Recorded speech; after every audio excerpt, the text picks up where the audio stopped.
Congo Synthèse. La synthèse des infos de la RDC, l'Afrique et le reste du monde. Une seule adresse. www.congosynthèse.com.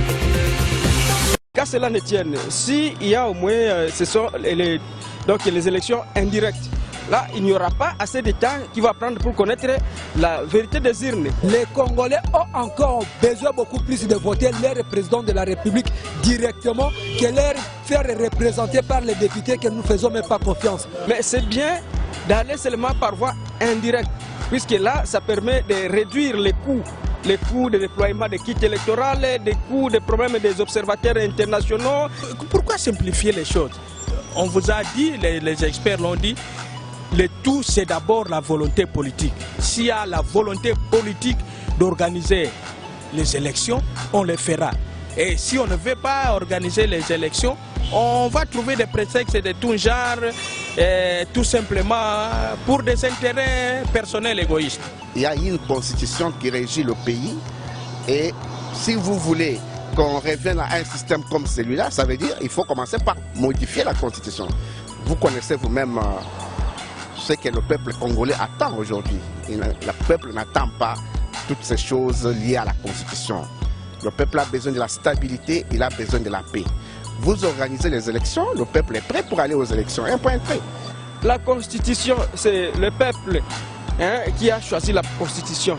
Bon, rien n'est mal si on soumet ça à toute la population. On essaie un peu de les montrer l'importance de ces élections par voie indirecte. Vous voyez, rien n'est du mal. Donc il faut essayer un peu d'apprendre à la population, vulgariser, leur faire montrer les coûts que ça fait quand on fait les élections par voie directe. Et la façon dont ils doivent maintenant se comporter pour élire un député quand nous allons maintenant par les voies indirectes. Ce sont des gens qui ne sont pas encore crédibles à la population. C'est pourquoi la population veut d'abord leur président directement que faire confiance à ces députés. On n'a pas vraiment confiance à nos députés. Ça, vraiment, je l'ai dit. Les députés n'ont rien à voir avec la population. Ce sont des gens qui beaucoup plus leurs intérêts qui les intéressent. La Constitution qui a prévu qu'il n'y ait aucune procédure de révision en cette matière. Donc aujourd'hui, parler de l'élection au suffrage universel indirect, c'est violer l'article 220 de la Constitution, c'est enterrer cette constitution ou la loi fondamentale qui a été élaborée avec beaucoup de peine. Quand on choisit un député, c'est celui-là qui va choisir pour nous le président de la République. À ce moment-là, ça sera vraiment une rigueur et le peuple doit intérioriser ça que non, nous devons maintenant faire la rigueur pour choisir quelqu'un qui va nous représenter dans le Parlement puisque ce sont eux qui vont nous donner un président de la République. Il faut que nous puissions regarder la réalité en face.